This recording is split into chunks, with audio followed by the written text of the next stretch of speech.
पिछले जन्म में मैं जेब्रा क्रॉसिंग पर मजे से भाग रहा था। मेरे पीछे 5 मीटर दूर एक अंकल जी थे जो भाग नहीं पाए तो पैर फिसल कर गिर पड़े। लेकिन भाई, अंकल जी तो अलग ही लेवल के ड्रामेबाज निकले। उल्टा मुझ पर ही लंका लगा दी कि ये लड़का इतनी तेज भागा कि मैं डर गया और गिर पड़ा। बस फिर क्या था, इस एक ड्रामे के चक्कर में मेरी जॉब से छुट्टी हो गई। हंसता खेलता परिवार तबाह हो गया और जब मेरे पास फूटी कौड़ी भी नहीं बची तो अंकल के मंदबुद्धि बेटे ने मुझे बेरहमी से निपटा दिया। पर किस्मत देखिए, मेरी री एंट्री हुई है, यानी मुझे नया जन्म मिला है।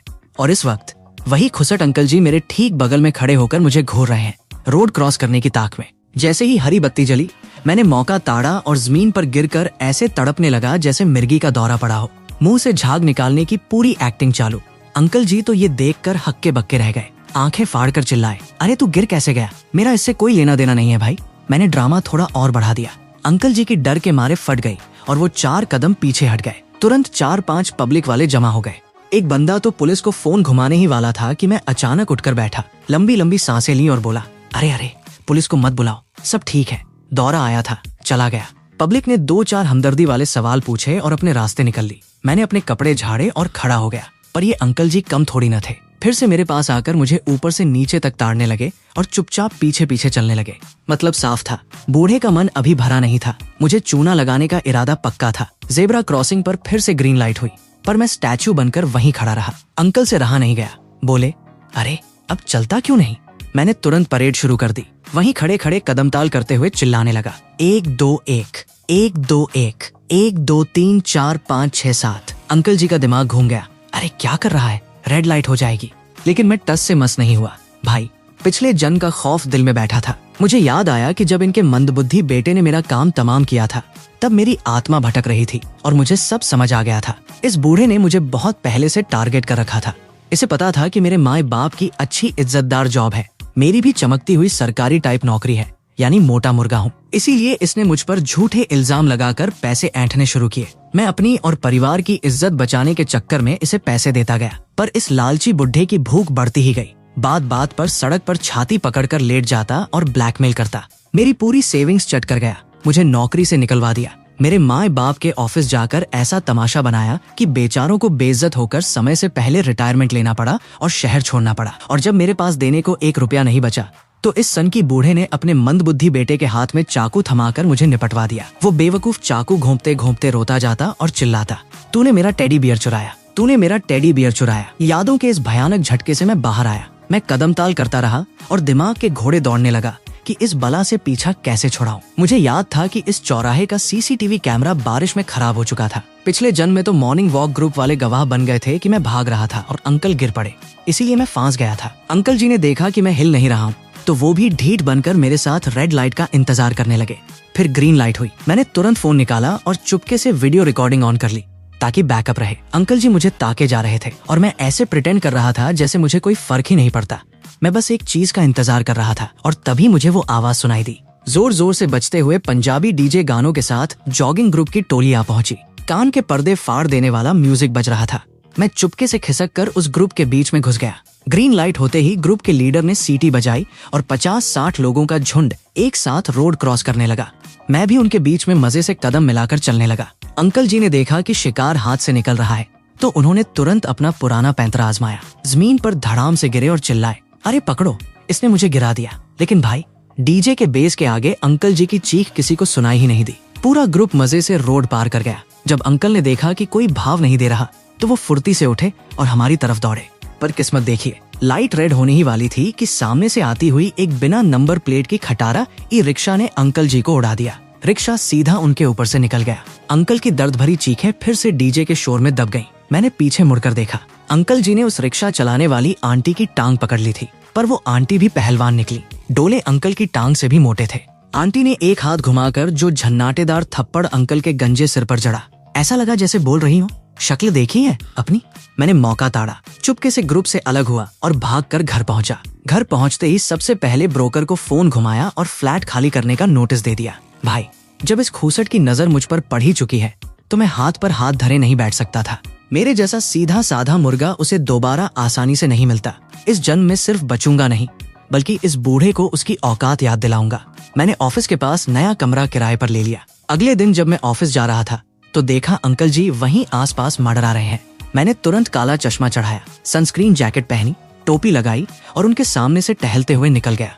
बूढ़ा पहचान ही नहीं पाया। शाम को छुट्टी के वक्त मैंने 15वीं मंजिल की कांच वाली खिड़की से नीचे देखा। अंकल जी अभी भी बिल्डिंग के नीचे छांव में मंडरा रहे थे, कभी बैठते कभी टहलते, बिल्कुल हड्डी से चिपकी हुई जूं की तरह। मैंने देर तक ऑफिस में रुकने का नाटक किया। तभी मेरे सहकर्मी राहुल का फोन आया। अरे अमित, तेरे दूसरे फूफा जी नीचे खड़े हैं, कह रहे हैं तेरा फोन नहीं लग रहा। मैंने झूठी हैरानी जताते हुए कहा, अरे सच में? यार मेरा नेटवर्क थोड़ा गड़बड़ है, तू टेंशन मत ले, मैं नीचे जाकर देखता हूँ। अरे भाई, इस बूढ़े ने तो मेरा नाम तक निकाल लिया था। अगर मैं नीचे जाता तो वो मेरे पैर पकड़कर जमीन पर लौट जाता और मेरी फिर से लंका लग जाती। इसलिए मैं चुपके से बेसमेंट पार्किंग के रास्ते रफू चक्कर हो गया। दूर से देखा, बुढ़ा अभी भी नीचे खूंटा गाड़कर बैठा था।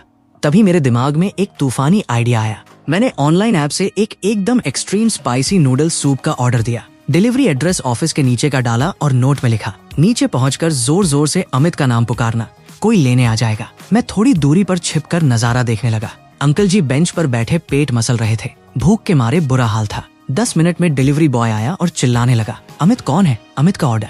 ये सुनते ही अंकल जी के कान खड़े हो गए। डिलीवरी वाला बंदा शक से देखने लगा और बोला, तू कौन है भाई? ये ऑर्डर अमित का है। अंकल जी पूरे हक से अकड़ते हुए बोले, अरे मैं उसका सगा अंकल हूँ, उसने मेरे लिए ही तो मंगवाया है, जल्दी दे, भूखा बैठा हूँ। अगर भूख के मारे मुझे कुछ हो गया तो तेरी कंपनी से हर्जाना वसूलूंगा। डिलीवरी वाले ने तुरंत मुझे फोन घुमाया। मैंने कॉल कट कर दी और मैसेज ठोक दिया, भाई ऑर्डर वहीं नीचे छोड़ दे, मैं आकर ले लूंगा। बेचारे डिलीवरी वाले ने खाना वहीं रखा और रफू चक्कर हो गया।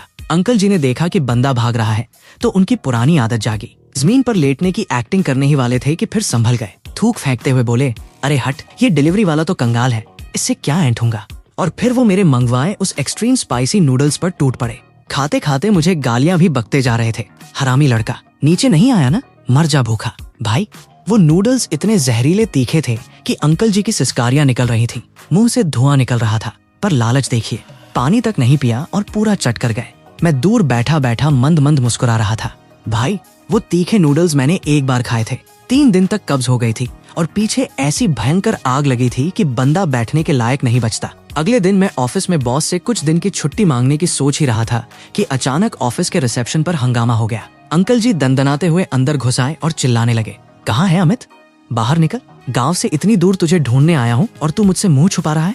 ऊपर से कल वो मिर्च वाला जहर खिला दिया, आज फैसला होकर रहेगा, वरना मैं यहाँ से हिलूंगा नहीं। रिसेप्शनिस्ट बेचारी घबरा गई। उसने मुझे फोन किया। मैंने साफ कह दिया, मैडम मैं इस सिरफिरे को नहीं जानता, पुलिस बुलाओ। अभी पुलिस आ ही रही थी कि किस्मत से हमारे खड़ूस बॉस वहाँ से गुजरे। अंकल जी की बाज जैसी नजर पड़ी और उन्होंने झपट कर बॉस की टांगे पकड़ ली। अपनी नाक और आंसू बॉस की ब्रांडेड पैंट पर पोंछते हुए ड्रामा शुरू कर दिया। बॉस की तो गंदी वाली घिन छूट गई। सबके सामने कुछ कह भी नहीं पा रहे थे। जब बॉस को पूरी बात पता चली तो उन्होंने मुझे तुरंत नीचे बुलाया और धमकी दे डाली, अमित अगर इस बुढ़े की वजह से मेरी कंपनी की रेप्यूटेशन खराब हुई तो कल से काम पर मत आना। मजबूरी में मुझे नीचे जाना पड़ा। मैं अंकल को खींचकर सीसीटीवी कैमरे की सीधी नजर वाले कोने में ले गया और बड़े प्यार से पूछा, हाँ भाई अंकल, आप हो कौन? पहचान कौन?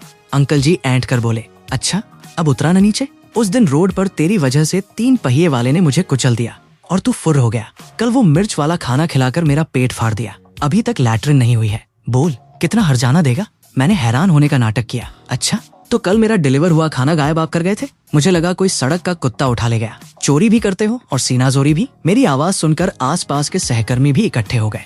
अंकल जी की सिट्टी पिट्ठी गुम हुई तो बात घुमाते हुए बोले, अरे खाने की बात छोड़, वो जो ई रिक्शा ने मुझे उड़ाया उसका क्या? मैंने पूछा, कहाँ उड़ाया? चौराहे पर? किसने उड़ाया? ई रिक्शा ने? कौन चला रहा था? एक हट्टी कट्टी औरत। मैंने हाथ फैलाकर कहा, तो भाई जब उड़ाया एक औरत ने तो मैं क्या बीच में तेरा फूफा लगता हूँ? मेरा क्या लेना देना? अंकल जी हाँपते हुए बोले, तेरी वजह से मेरा ध्यान भटका। तू उस जॉगिंग ग्रुप में इतनी तेज तेज क्यों चल रहा था? मैंने कहा, वाह 50 लोग चल रहे थे, तुझे सिर्फ मेरी ही टांगे दिख रही थी? सीधी बात बोलना, चूना लगाने आया है। फिर मैंने पब्लिक की तरफ मुड़कर कहा, देख रहे हो दोस्तों, ये बुढ़ा मुझे ब्लैकमेल करके 5000 रुपए ऐंठना चाहता है। 5000 की एक्सटॉर्शन मतलब सीधा पुलिस केस। ये सुनते ही अंकल जी ने मेरा फोन झपटकर जमीन पर पटक दिया और चकनाचूर कर दिया। मैंने बिना घबराए जेब से फोन का बिल निकाला और बोला, अरे वाह 60,000 का आईफोन था, अब तो बेटा जेल में लंबी चक्की पीसोगे।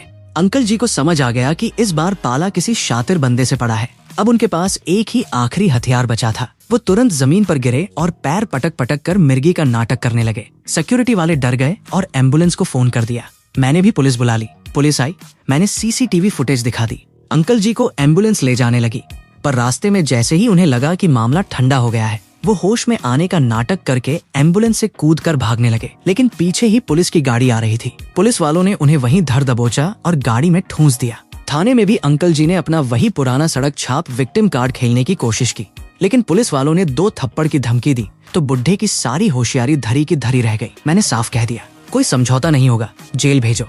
अंकल जी रोने धोने लगे, पैर पकड़ने लगे। आखिरकार मैंने तरस खाने का नाटक करते हुए कहा, ठीक है, मेरे टूटे फोन के 60,000 और मेंटल हैरेसमेंट के मिलाकर कुल 1 लाख रुपए दे, तब छोड़ूंगा। अंकल जी का दिल बैठ गया। जैसे तैसे उन्होंने पैसे ट्रांसफर किए। पैसे मिलने के बाद वो बड़बड़ाए, अरे बाप रे, पिछले शिकार से जितने ऐंठे थे सब इस लौंडे ने वसूल लिए। थाने से बाहर निकलकर भी ये पीछा छोड़ने को तैयार नहीं थे। मैं तेज चलूं तो वो तेज चले, मैं धीरे चलूं तो वो धीरे। तभी मैंने एक कैब बुक की। कैब में जैसे ही मैं बैठने लगा, अंकल जी भी पीछे से घुसने लगे। कैब का ड्राइवर एक तगड़ा, गंजा, टैटू वाला बंदा था। मैंने तुरंत चिल्लाकर कहा, भैया, मैं इस बुढ़े को नहीं जानता, अगर ये जबरदस्ती बैठा तो मैं राइड कैंसिल करके शिकायत कर दूंगा। टैटू वाले भाई का पारा चढ़ गया। उसने अंकल जी को गर्दन से पकड़ा और जैसे मुर्गी के चूजे को लात मारते हैं वैसे ही सड़क किनारे फेंक दिया। 2-4 लातें ऊपर से धर दी। अंकल जी की हवा टाइट हो गई, चूं तक नहीं कर पाए, क्योंकि भाई अंकल जी भी प्रोफेशनल थे। उन्हें पता था कि किस शरीफ को डराना है और किस गुंडे से दूर रहना है। मैंने कैब ड्राइवर को एक्स्ट्रा टिप दी और अपने नए घर आ गया। पर घर आकर मेरा दिमाग घूमने लगा। अंकल को मेरा नाम पता था, चलो वो तो ठीक है, लेकिन आज ऑफिस के इतने बड़े हॉल में उसने एक ही नजर में मेरे असली बॉस को कैसे पहचान लिया। इतनी जासूसी कोई अकेला बुढ़ा नहीं कर सकता, पक्का इसके पीछे कोई और मास्टरमाइंड है। मुझे पिछले जन्म से याद था कि ये बुढ़ा किस इलाके में रहता है। मैं भेष बदलकर उसकी बस्ती में पूछताछ करने पहुंचा। वहां जाकर जो सच्चाई पता चली, मेरे होश उड़ गए। ये लखनलाल अंकल उस पूरे इलाके में कुख्यात थे।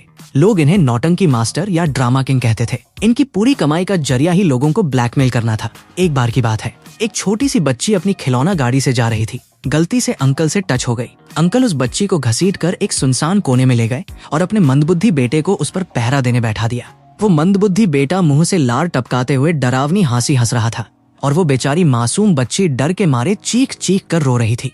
जब बच्ची के घर वाले पहुंचे और उन्होंने गुस्से में उस मंदबुद्धि बेटे को कूट दिया तो अंकल जी ने उनके घर के बाहर ही अपना बिस्तर लगा लिया। पूरे 1 महीने तक घर के सामने लोट लोट कर तमाशा किया। कोई उन्हें हाथ लगाने से डरता था कि कहीं उल्टा केस न ठोक दे। हद तो तब हो गई जब अंकल जी ने उस परिवार से उनका मकान ही अपने नाम करने की मांग कर डाली। रोज उनके दरवाजे पर बैठकर गंदी गंदी गालियां बकते, उस छोटी बच्ची को टारगेट करते। उस मासूम बच्ची का दिमाग इस कदर ट्रमा में चला गया कि उसने बोलना बंद कर दिया। उसका स्कूल में एडमिशन 1 साल डिले हो गया। आखिरकार तंग आकर उस परिवार को अपना मकान कौड़ियों के भाव बेचकर शहर छोड़कर भागना पड़ा। इतना ही नहीं, एक बार एक 12वीं की छात्रा बोर्ड एग्जाम देने जा रही थी। अंकल जी ने जानबूझकर उसकी साइकिल के आगे अचानक छलांग लगा दी। लड़की बेचारी डर के मारे कांपने लगी। अंकल जमीन पर पड़े पड़े चिल्लाने लगे। मेरी टांग तोड़ दी। जब लड़की के पेरेंट्स आए और अस्पताल ले जाने लगे तो बोले, अस्पताल नहीं जाना, रोकड़ा निकालो। जब पेरेंट्स ने पुलिस और सीसीटीवी की बात की तो अंकल अपने उस पहलवान जैसे मंदबुद्धि बेटे को लेकर उनके घर के बाहर लाठी लेकर बैठ गए। एग्जाम का टाइम था, बेटी का भविष्य दांव पर था, तो मजबूरी में पेरेंट्स को भारी रकम चुकानी पड़ी। लेकिन इस हैवान बुढ़े का मन फिर भी नहीं भरा। बोर्ड एग्जाम वाले दिन ही उसने फिर से उस लड़की के घर का दरवाजा बाहर से ब्लॉक कर दिया ताकि वो एग्जाम न दे पाए। लड़की के घर वालों ने इस हैवान बुढ़े से खूब मिन्नतें की, लेकिन जब बात नहीं बनी तो उन्होंने तंग आकर पुलिस को फोन लगा दिया। ये देखकर अंकल जी अपनी औकात पर आ गए और खूंसट आवाज में खुली धमकी दे डाली, अगर पुलिस बुलाई तो मेरा बेटा तेरी बेटी का पीछा कभी नहीं छोड़ेगा। एग्जाम तो क्या, इसका घर से निकलना हराम कर दूंगा। बेचारे माए बाप डर के मारे कांप गए। बेटी के भविष्य का सवाल था, इसलिए अंकल को मोटी रकम देकर जैसे तैसे मामला रफा दफा किया। अगले दिन अंकल जी फिर से उनका रास्ता रोकने पहुंचे, लेकिन परिवार पहले ही रात को चुपचाप घर खाली करके किसी होटल में शिफ्ट हो चुका था। पर ये ढीठ बुढ़ा हार मानने वालों में से कहाँ था। ये सीधा एग्जाम सेंटर के बाहर जा पहुंचा। जैसे ही वो बच्ची एग्जाम देकर बाहर निकली, उसके सामने गंदी गंदी गालियां बकने लगा, नीचा दिखाने लगा। उस बेचारी बच्ची का पेपर तो खराब हुआ ही, वो डिप्रेशन का शिकार हो गई और उसे 1 साल के लिए पढ़ाई छोड़नी पड़ी। अंकल जी इतने नीच थे कि उसके बाद भी उनके घर पैसे ऐंठने पहुंच जाते थे। एक दिन लड़की के पिता का दिमाग घूम गया। उन्होंने लठ उठाया और इस खूसट बुढ़े को पूरे मोहल्ले में दौड़ा दौड़ा कर कूटा। अंकल जी तो जान बचाकर सीधे पुलिस स्टेशन में घुसे और 2 दिन तक डर के मारे वहीं छिपे रहे। बाद में उस परिवार ने भी शांति की खातिर अपना घर कौड़ियों के भाव बेचा और हमेशा हमेशा के लिए गायब हो गए। पर इस बार पाला मुझसे पड़ा था। अंकल जी को मुझसे पैसे तो मिले नहीं, उल्टा अपने 1 लाख रुपए से हाथ धोना पड़ा था। और उनका जो मिजाज था वो इतनी आसानी से हार मानने वाले तो थे नहीं। मुझे पता था कि वो दोबारा लंका लगाने जरूर आएंगे, इसलिए मैंने भी तगड़ा प्लान बना रखा था। बस बुढ़े के आने की देरी थी। 3 दिन भी नहीं बीते थे कि अंकल जी मेरे नए किराए वाले अपार्टमेंट के बाहर मंडराते हुए दिख गए। मैं तो देखकर दंग रह गया। भाई, बंदे के पास क्या दिव्य दृष्टि है, इसे कैसे पता चला कि मैं यहाँ रहता हूँ? अंकल जी गेट पर टहल रहे थे। जैसे ही उनकी नजर मुझ पर पड़ी, उन्होंने एक जहरीली मुस्कान दी और टहलना जारी रखा। मैं समझ गया कि दाल में कुछ काला है, इसलिए मेन गेट छोड़कर पीछे के रास्ते से बेसमेंट की लिफ्ट पकड़कर सीधे अपने फ्लैट में चला गया। उधर जब अंकल जी ने देखा कि शिकार हाथ से निकल गया, तो उन्होंने सोसाइटी के पार्क में खेल रहे छोटे छोटे बच्चों पर ही अपना पैंतरा आजमा दिया। जमीन पर धड़ाम से गिरे और रोना धोना शुरू कर दिया। बच्चे बेचार डर के मारे फटने लगे और रोने लगे। आसपास के लोग जमा हो गए। पता नहीं क्या खिचड़ी पकी, लेकिन 10 मिनट बाद अंकल जी जेब में कड़क नोटों की गड्डी ठूंसते हुए चौड़ में बाहर निकले। जाहिर है बच्चों के चक्कर में पेरेंट्स ने झंझट से बचने के लिए पैसे दे दिए होंगे। मैं ऊपर खिड़की से देखकर मुस्कुरा रहा था। मन ही मन सोचा, अंकल जी आप गाड़ियों से टकराने से नहीं डरते, चोट से नहीं डरते, पर देखते हैं जो माल मैंने आपके लिए तैयार किया है उससे डरते हो या नहीं। अगले दिन ऑफिस में सब बढ़िया रहा। बुढ़े की हिम्मत नहीं हुई ऑफिस में दोबारा मुंह मारने की। ऊपर से बॉस ने बुलाकर खुशखबरी दी कि मेरा प्रमोशन पक्का है और सैलरी लगभग डबल होने वाली है। मूड एकदम मस्त हो गया। लेकिन शाम को जैसे ही घर पहुंचा, अंकल जी गेट पर ही मेरा इंतजार कर रहे थे। मैं जानबूझकर उनके सामने से गुजरा। वो भी मेरी पीठ पर अपनी जहरीली नजरें गड़ाए पीछे पीछे चलने लगे। मैंने तुरंत अपनी शर्ट के कॉलर पर लगा छोटा स्पाई कैमरा ऑन किया और अपने दोस्त को फोन मिलाकर बातें करने का नाटक करने लगा। और फिर मैंने चालू की अपनी वॉक। भाई साहब, आपका भाई कॉलेज में वॉकिंग रेस का चैंपियन रह चुका है। मैं लंबे लंबे कदम बढ़ाकर तेज तेज चलने लगा। बुढ़ा पीछे पीछे हांफने लगा। मैं जानबूझकर सिर्फ उन्हीं रास्तों पर चल रहा था जहाँ सीसीटीवी कैमरे लगे थे। अंकल जी की सांसें फूलने लगी। बीच बीच में वो ड्रामेबाजी करने के लिए जानबूझकर गिरते और चिल्लाते, अरे पकड़ो। मैं तुरंत रुकता, सबसे पास वाले सीसीटीवी कैमरे की तरफ उंगली दिखाता और बिना कुछ बोले फिर तेज चलने लगता। बुढ़ा फिर उठता, इधर इधर देखता कि कहीं तो कोई अंधा कोना मिले जहाँ कैमरा ना हो। पर भाई, इस नई सोसाइटी में हर कोने पर कैमरे लगे थे। बिना कैमरे के तो बुढ़ा उंगली भी नहीं उठाता था। सोसाइटी के 2 चक्कर काटने के बाद जब बुढ़े के फेफड़े बाहर आने लगे तो वो हांफते हुए दौड़कर मेरे आगे खड़ा हो गया और बोला, अरे लौंडे, तू चाहता क्या है? मैंने अनजान बनते हुए कहा, अरे अंकल जी क्या हुआ? अभी तो 60 के भी नहीं हुए और हवा निकल गई। अगर हार मानते हो कि मुझसे तेज नहीं भाग सकते तो बताओ, मैं थोड़ा धीरे चलूं? अंकल जी हाँपते हाँपते चिल्लाए, अबे तेरी तो, कौन तेरे साथ रेस लगा रहा है? मैंने फोन हाथ में उठाया और स्क्रीन की तरफ देखकर बोला, देख रहे हो दोस्तों? बुढ़ा मान ही नहीं रहा कि हार गया है। आज की बुढ़े के साथ रेस वाली लाइव स्ट्रीम यहीं खत्म करनी पड़ेगी। एक बुढ़ा कुत्ता नाम के यूजर को 500 रुपए के सुपर चैट के लिए थैंक यू। अंकल जी तो ये सुनकर उछल ही पड़े, अबे तू लाइव स्ट्रीम कर रहा है? मेरा बीपी बढ़ रहा है, तू रुक, तेरे से अस्पताल का बिल वसूलूंगा। मैंने तुरंत कैमरे का एंगल उनकी तरफ घुमाया। अरे लाइव वाले दोस्तों, देखो देखो, असली लाइव ड्रामा, 1000 साल में एक बार दिखने वाला नमूना। अंकल जी जैसे ही जमीन पर लेटने लगे, उन्हें याद आया कि सब लाइव चल रहा है, तो तुरंत झटके से खड़े हो गए। उनका पूरा बजट और स्क्रिप्ट गड़बड़ा गई थी। अच्छा, अब पीछा नहीं करना तो मैं घर चला, मैंने कहा और आगे बढ़ गया। अंकल जी ने लंबी सांस ली और फिर पीछे पीछे घिसटने लगे। एक और चक्कर काटने के बाद मैंने मुड़कर देखा, अरे अभी भी पीछे हो? मुझे लगा थक गए होगे, इसलिए एक चक्कर और काट लिया। अंकल जी के मुंह से आवाज ही नहीं निकल रही थी, बस गुस्से से घूर रहे थे। चलो अब सच में घर जा रहा हूँ, कहकर मैं बिल्डिंग की सीढ़ियों की तरफ मुड़ गया और पैदल सीढ़ियां चढ़ने लगा। अंकल जी चिल्लाए, अबे लिफ्ट क्यों नहीं ले रहा? मैंने पीछे मुड़े बिना कहा, अरे 2-4 मंजिल ही तो है, लिफ्ट का क्या करना? अंकल जी मजबूरी में रेलिंग पकड़ पकड़ कर 2 सीढ़ी चढ़ते फिर रुकते। जब वो 5वीं मंजिल पर अधमरे होकर गिर पड़े, मैं 18वीं मंजिल की तरफ बढ़ रहा था। अंकल ने कांपती आवाज में कहा, तू मुझे बेवकूफ बना रहा है? मैंने ऊपर से ताना मारा, क्या अंकल जी 60 के भी नहीं हुए और फुस हो गए? अभी तो सिर्फ 18वीं मंजिल है। चलो आपकी हालत देखकर तरस आ गया, लिफ्ट से चलते हैं। अंकल जी घिसटते हुए लिफ्ट में घुसे और हांफते हुए बोले, पहले ही लिफ्ट ले लेता तो तेरा क्या जाता, मुझे पता है तू कहाँ रहता है। मैंने मुस्कुराते हुए सीधा एक स्टोन फ्लोर का बटन दबा दिया। अंकल बोले, तू एक स्टोन फ्लोर पर रहता है? मैंने कहा, नहीं तो एक स्टोन फ्लोर क्यों दबाया? मैंने बड़े आराम से कहा, अरे बताना भूल गया, मैं इस बिल्डिंग में रहता ही नहीं हूँ। अंकल जी का शरीर गुस्से और थकावट से थर थर कांपने लगा। वो लिफ्ट की दीवार पकड़कर जैसे तैसे खड़े रहे, वरना वहीं ढेर हो जाते। लिफ्ट एक स्टोन फ्लोर पर रुकी। मैं मजे से बाहर निकला। अंकल जी की आंखें बाहर आ चुकी थीं, सांसें ऐसे चल रही थीं जैसे आखिरी वक्त आ गया हो। मैं दूसरी बिल्डिंग की तरफ बढ़ने लगा। अब अंकल जी की हिम्मत पूरी तरह टूट चुकी थी, उन्हें अपनी जान प्यारी लगने लगी थी। जब वो रुक गए तो मैं भी रुक गया और मुड़कर आवाज लगाई, अरे अंकल जी आओ ना, मैं सच में घर जा रहा हूँ। अंकल जी ने थोड़ी हिम्मत जुटाई, जमीन पर थूका और अकड़ दिखाते हुए बोले, अबे जा, आज मैं भी ठान के आया हूँ, पूरी रात तेरे पीछे घूमूंगा, देखता हूँ तू कब तक भागता है। मैं तो बूढ़ा हूँ, मुझे रात में नींद भी नहीं आती। जब मैंने देखा कि बुढ़ा अपना ब्रह्मास्त्र निकाल रहा है तो मैंने भी अपना अगला कार्ड खेल दिया। अरे अंकल जी, भूख लग रही है, चलो साथ में कुछ खा लेते हैं। अंकल जी बोले, हाँ हाँ खा लेफ्टिनेंट, मुझे भी भूख लगी है, तेरे बाप का क्या जाता है। मैं वहीं फुटपाथ पर बैठ गया और अपने बैग से एक डिब्बा निकाला। जैसे ही मैंने वो डिब्बा खोला, जो अंकल जी अभी बैठे ही थे वो झटके से 5 फीट दूर उछलकर खड़े हो गए। अबे ये क्या बकवास है, सीधे गटर से उठाकर लाया है क्या? अंकल जी चिल्लाए। मैंने उन्हें हकारत से देखा। अरे अंकल जी, ये कोरिया का स्पेशल फर्मेंटेड फिश का कैन है, खास दोस्त से मंगवाया था, सोचा आपको पसंद आएगा। अंकल जी नाक बंद करके उल्टी करने लगे। मैंने डिश की तारीफ जारी रखी। अंकल जी, ये मछली बिल्कुल आपकी तरह है, एकदम अलग ही कैरेक्टर। ये अपनी स्किन से पेशाब बाहर निकालती है, फिर इसे सड़ाकर बनाया जाता है। वैसे तो कोई गटर जैसी चीज खाए तो लोग उल्टी कर दें, पर इसे खाने वाले को लोग रईस और क्लासी कहते हैं। आओ अंकल, एक बाइट लो, चबा चबा कर खाना। अंकल जी से रहा नहीं गया, औ आख करके वहीं जमीन पर उल्टी कर दी।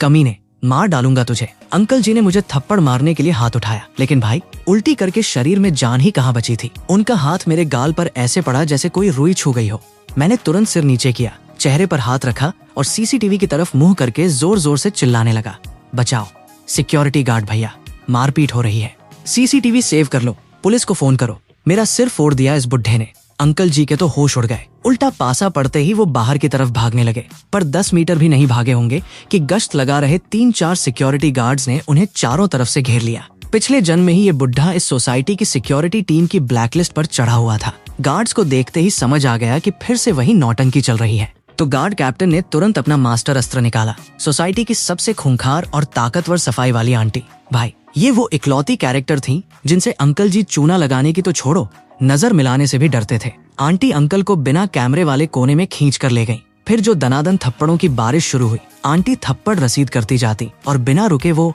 गालियां देती कि नया शब्दकोश बन जाए। बेहया खूसट कहीं का, किस जमाने की औलाद है रे तू, मुंह से इतनी बदबू आती है। बच्चे को दूध पिलाया था या नालियों का पानी, रोज रोज यहाँ आकर शरीफों को तंग करता है। जब आंटी का हाथ थक गया तब जाकर सिक्योरिटी गार्ड्स ने उन्हें पकड़ा। फिर क्या, सीसीटीवी फुटेज पुलिस को सौंप दी गई और अंकल जी को फिर से कुछ दिनों के लिए हवालात की हवा खानी पड़ी। जेल से अंकल जी का संदेश आया कि क्या कोई सेटलमेंट हो सकता है। मैंने कहा, अगर अंकल जी की जेब से भारी हर्जाना निकले तो सोच सकते हैं। अंकल जी को रो धोकर 3000 रुपए और ढीले करने पड़े। वो पैसे मैंने चुपके से सिक्योरिटी टीम को दे दिए कि जाओ भाई, पूरी टीम के साथ दबाकर पार्टी करो। गार्ड कैप्टन तो इतना खुश हो गया कि छाती ठोक कर बोला, अमित भाई, जब तक तू इस सोसाइटी में है तेरा बाल भी बाका नहीं हो सकता, अपन बैठा है ना। 2-2 बार अपना ही भारी नुकसान कराकर अंकल जी कुछ दिनों के लिए शांत हो गए, एकदम बिल में घुस गए। इधर मैंने इस शांति का फायदा उठाया।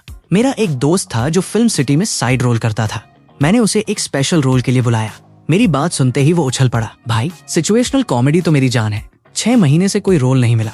अंदर का एक्टर तड़प रहा था, आज तो फाड़ दूंगा। अगले दिन जब मैंने अंकल जी को अपनी सोसाइटी के गेट के बाहर फिर से रेकी करते देखा तो इस बार मैं खुद चलकर उनके पास गया। अंकल जी तुरंत 2 कदम पीछे हटे, शक्की नजरों से घूरते हुए बोले, तू बहुत शातिर लौंडा है भाई, अब मैं तेरे मुंह नहीं लगूंगा। अंकल जी खुद हार मान रहे थे, पर भाई मैं इतनी आसानी से थोड़ी न जाने देता। मैंने हाथ जोड़कर एकदम हमदर्दी भरे स्वर में कहा, अरे अंकल जी अब छोड़ो भी, अपनी कोई पुरानी दुश्मनी थोड़ी है, आपने मुझे 1 लाख से ऊपर दे ही दिए हैं, अब मैं भी दिल में कोई मैल नहीं रखता। हम बात कर ही रहे थे कि तभी मेरा वो एक्टर दोस्त एक चमचमाती लग्जरी ऑडी कार में वहां आ पहुंचा। उसने स्टाइल से काला चश्मा उतारा, खिड़की नीचे की और चिल्लाया, अरे अमित भाई तू यहाँ। हम दोनों ऐसे मिले जैसे बड़े दिनों बाद पुराने लंगोटिया यार मिल रहे हो। उसने बताया कि उसने अपनी एक डिजिटल मीडिया इन्फ्लुएंसर कंपनी खोली है और अब तो अंधा पैसा छाप रहा है। मैंने पूछा, और अंकल आंटी कैसे हैं? उसने हवा में हाथ लहराया, अरे दोनों एकदम मस्त, रिस्पेक्टेड प्रोफेसर्स थे, अब दोबारा कॉलेज ने बुला लिया है, पढ़ा रहे हैं। मैंने पूछा, और कंपनी में क्या काम होता है? उसने कहा, अरे कुछ नहीं भाई, ये लाइव स्ट्रीमिंग, बड़े बड़े इन्फ्लुएंसर्स और मॉडल्स को मैनेज करना। बस डर इस बात का रहता है कि कोई कंट्रोवर्सी ना हो जाए, बहुत मोटा पैसा लगा रखा है। अंकल जी जो पास खड़े होकर कान लगाकर सुन रहे थे, उनकी आंखें चमकी। उन्हें लगा, लो भाई, अमित का अपग्रेडेड वर्जन आ गया, इससे बड़ा मुर्गा तो पूरे शहर में नहीं मिलेगा। मैंने दोस्त से उसकी कंपनी का एड्रेस पूछा, उसने कार्ड दिया। अंकल जी ने चुपके से कार का नंबर और एड्रेस नोट किया और दबे पांव खिसक लिए। मैंने और मेरे दोस्त ने एक दूसरे को देखकर थम्स अप किया। 1 हफ्ते के अंदर दोस्त का फोन आया, अमित भाई शिकार जाल में फंस चुका है, अंकल जी उसी फर्जी एड्रेस के बाहर, जो दरअसल मेरे बॉस की ही एक दूसरी प्रॉपर्टी थी, घात लगाकर बैठे थे। जैसे ही मेरे दोस्त की कार रुकी और बंद हुई, अंकल जी ने हवा में उड़ते हुए कार के बोनट पर छलांग लगा दी। अरे बाप रे, मार डाला। इतनी तेज गाड़ी कौन चलाता है रे? रीढ़ की हड्डी टूट गई मेरी, अंकल जी चिल्लाए। दोस्त गाड़ी से बाहर निकला, घबराने का नाटक करते हुए बोला, अरे अंकल जी नीचे उतरो, बताओ कितने पैसे चाहिए? मेरी हर मिनट लाखों की डील चल रही है, मेरे पास टाइम नहीं है। ये सुनते ही अंकल की बाँछें खिल गईं। उन्होंने एक उंगली उठाई। 10,000 नहीं, 1 लाख। अरे नहीं, मेरी एक एक हड्डी 50,000 की है, 10 लाख से 1 रुपए कम नहीं लूंगा। दोस्त ने ठोड़ी पर हाथ रखा, सोचने का नाटक किया। तभी अचानक उसका फोन बजा। उसने जोर जोर से चिल्लाना शुरू किया, क्या मेरी टॉप मॉडल का किसी 60 साल के बुढ़े के साथ अफेयर का स्कैंडल लीक हो गया, न्यूज में आ गया? अरे कुछ भी करो, 10-20 लाख जितने फेंकने हैं फेंको, पर 1 घंटे के अंदर ये न्यूज दब जानी चाहिए। मेरी कंपनी की इज्जत का सवाल है। अंकल जी के कान खड़े हो गए। उनकी पत्नी तो मंदबुद्धि बेटे को जन्म देते ही भाग गई थी।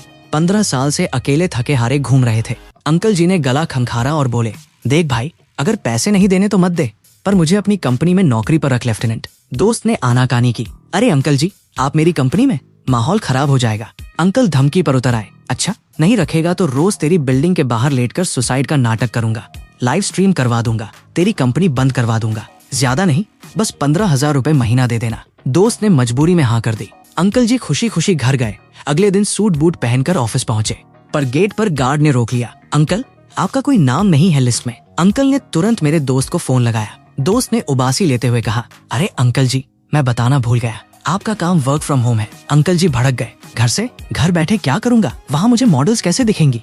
दोस्त ने समझाया, अंकल आपका मेन काम है हमारी हॉट लाइव स्ट्रीमर्स के चैट रूम में जाकर कमेंट करना, माहौल बनाना और व्यूज बढ़ाना। मैं लिंक भेज रहा हूँ, 9 बजे लाइव शुरू है।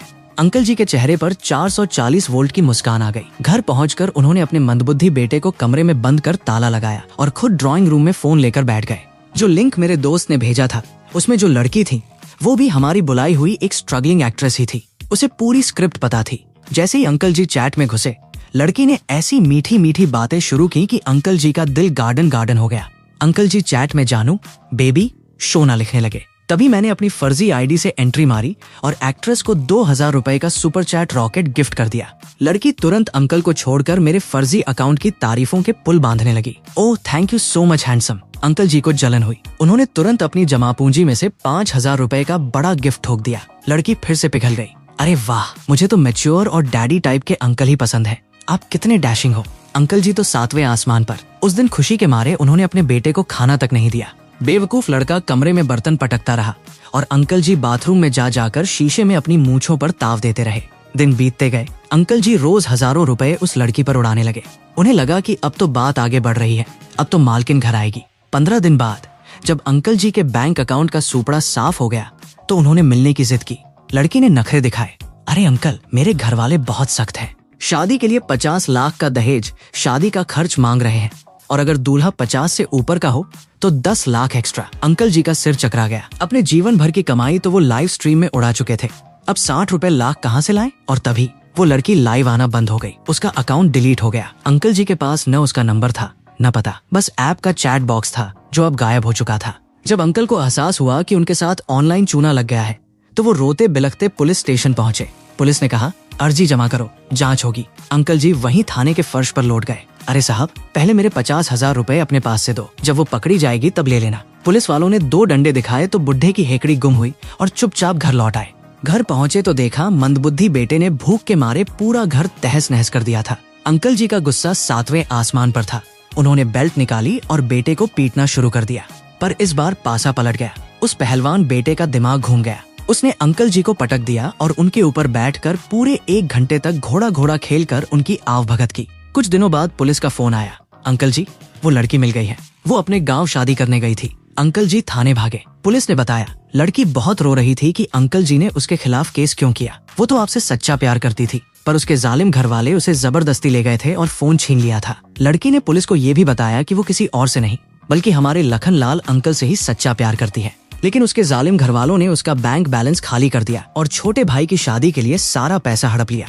ये सुनते ही अंकल जी की आंखें ऊपर चढ़ गईं और वो थाने के फर्श पर ही धड़ाम से बेहोश हो गए। भाई साहब, अंकल जी के सारे पैसे पानी में बह गए।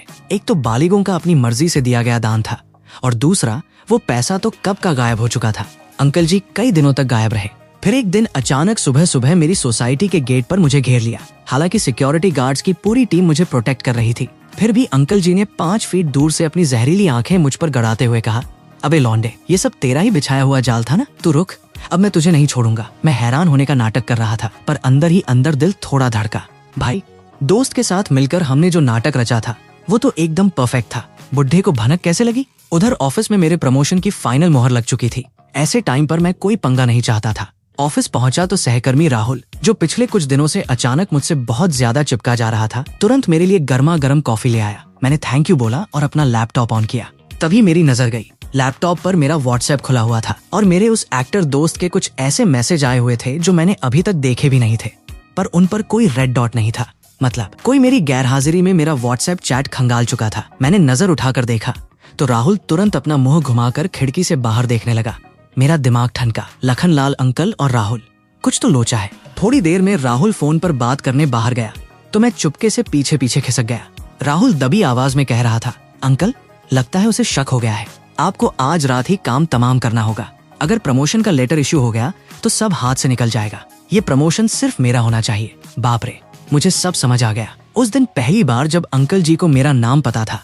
ऑफिस में मेरे बॉस की पहचान थी, मेरा नया फ्लैट ढूंढ लिया था और आज सुबह की वो धमकी, ये सब इस आस्तीन के सांप राहुल की कारस्तानी थी। राहुल ही प्रमोशन की रेस में मेरा कॉम्पिटिटर था। जब एचआर ने मुझसे बात कर ली तो उसने हार मानने का नाटक किया और मुझसे हमदर्दी जताने लगा ताकि मेरी जानकारी निकाल सके। पिछले जन्म में जो मेरा परिवार तबाह हुआ था उसका असली मास्टरमाइंड यही राहुल था। मैंने ऐसे बिहेव किया जैसे मुझे कुछ पता ही नहीं। दोपहर में जब राहुल ने मुझे लंच के लिए पूछा तो मैं आराम से चला गया। लंच टेबल पर राहुल बड़े प्यार से मेरे नए फ्लैट का पूरा एड्रेस, बिल्डिंग नंबर और फ्लैट नंबर पूछने लगा। भाई, घर पर कुछ होममेड स्पेशल स्नैक्स भिजवाने थे। मैंने थोड़ा नखरा दिखाया, फिर मजबूरी में उसे अपने फ्लैट का एड्रेस दे दिया। राहुल की आंखों में एक शातिर चमक आ गई। उसी रात जब मैं कचरा फेंकने नीचे गया तो झाड़ियों के पीछे अंकल जी की डरावनी परछाई चमकती हुई दिखी। रात के ठीक 2 बज रहे थे। अचानक से धाड़ धाड़ धाड़ दरवाजा पीटने की आवाज आई। मैं तुरंत उठकर दरवाजे के पास गया और कान लगाकर सुनने लगा। आवाज मेरे फ्लैट से नहीं बल्कि ठीक मेरे ऊपर वाले फ्लैट से आ रही थी। अंकल जी ऊपर वाले का दरवाजा पीट पीट कर गालियां बक रहे थे। अबे साले अमित, बाहर निकल, मेरे पैसे वापस कर, वरना पूरी बिल्डिंग को सोने नहीं दूंगा। तेरी कंपनी के बाहर तेरे नाम के पोस्टर लगवा दूंगा कि तू ठग है। कंपनी तुझे निकालेगी तभी मुझे चैन मिलेगा। अरे भाई, मैंने जो राहुल को फ्लैट नंबर बताया था उसमें गलती से या जानबूझकर एक फ्लोर ऊपर का नंबर बता दिया था। और उस ऊपर वाले फ्लैट में कौन रहता था पता है? हमारी सोसाइटी का सबसे खूंखार, एक्सट्रीम एंगर वाला बंदा। ये वही बंदा था जो कुछ दिन पहले रात को आवारा कुत्तों के भौंकने पर लठ लेकर नीचे उतरा था और 10-12 कुत्तों को अकेले ही दौड़ा दौड़ा कर पीट दिया था। पूरी सोसाइटी उससे थर थर कांपती थी और आज अंकल जी उसी साइको बंदे का दरवाजा 15 मिनट से पीट रहे थे। अचानक सीढ़ियों में सन्नाटा छा गया। फिर मेरे सीलिंग से जोर जोर से धमकने की आवाजें आने लगी और किसी के घुट घुट कर रोने चीखने की आवाजें। मैंने तुरंत अपना नॉइज कैंसिलेशन वाला हेडफोन लगाया, मस्त लोफी म्यूजिक ऑन किया और सो गया। नींद में मुझे पिछले जन्म का सपना आया। कैसे इस बुढ़े ने मेरी जिंदगी बर्बाद की थी, कैसे इसके मंदबुद्धि बेटे ने मुझे चाकू घोंपा था। सुबह 4 बजे दरवाजे की घंटी से मेरी नींद खुली। बाहर 2 पुलिस वाले खड़े थे। पुलिस ने पूछा, रात को ऊपर से कोई आवाज सुनी थी क्या आपने?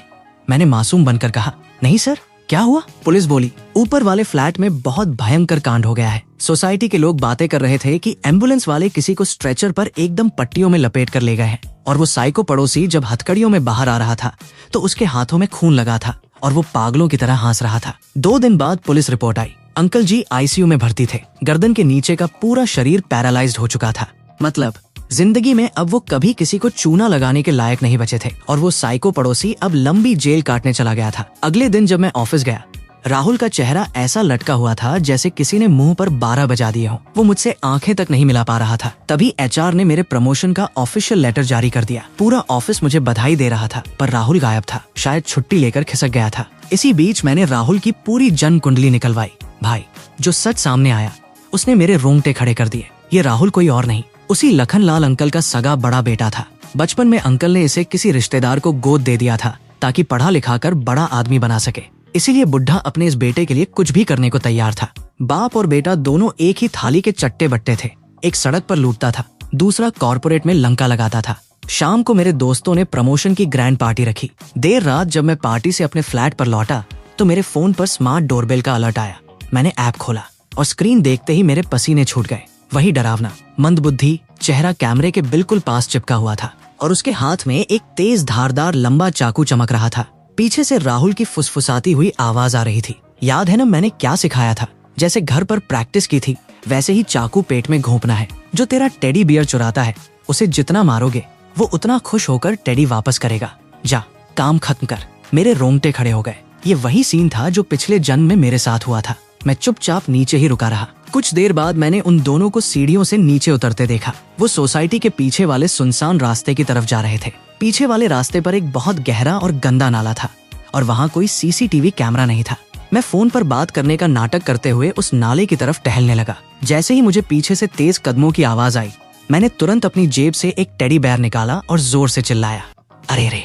मेरा टेडी बियर पानी में गिर गया और मैंने वो टेडी सीधा उस गहरे नाले में फेंक दिया। वो मंदबुद्धि बेटा जो चाकू लेकर मेरी तरफ दौड़ा आ रहा था, उसने जैसे ही टेडी बियर शब्द सुना और उसे नाले में गिरते देखा, वो मुझे भूलकर सीधा उस जहरीले गहरे नाले में कूद पड़ा। टेडी मत डरो, मैं आ रहा हूँ। वो चिल्लाने लगा और गंदे पानी में छटपटाने लगा। मैंने तुरंत चिल्लाना शुरू कर दिया, बचाओ बचाओ। कोई नाले में कूद गया। आसपास के लोग इकट्ठा हो गए। पुलिस को फोन किया गया। राहुल मौका देखकर वहाँ से रफू चक्कर हो गया। अगले दिन पुलिस ने उस मंदबुद्धि बेटे की लाश नाले से निकाली। मैंने अपनी स्मार्ट डोरबेल की वो वीडियो रिकॉर्डिंग पुलिस को सौंप दी जिसमें राहुल उस मंदबुद्धि लड़के को मेरे मर्डर के लिए उकसा रहा था। पुलिस ने राहुल की तलाश शुरू की और वो शहर की एक पेस्टिसाइड की दुकान के बाहर पकड़ा गया। उसके हाथ में जहर की बोतल थी, पर वो पुलिस को कोई जवाब नहीं दे पाया। कोर्ट का फैसला बहुत जल्द आया। राहुल को हत्या की साजिश और उकसाने के जुर्म में उम्र कैद की सजा हुई। और किस्मत का खेल देखिए, जेल में राहुल को उसी बैरक में डाला गया जहाँ वो साइको पड़ोसी बंद था। जब उस साइको पड़ोसी के घर वाले उससे मिलने आए तो उन्होंने बता दिया कि राहुल उसी बुढ़े का बेटा है जिसकी वजह से वो जेल में सड़ रहा है। वैसे ये बात किसने लीक की मुझे नहीं पता।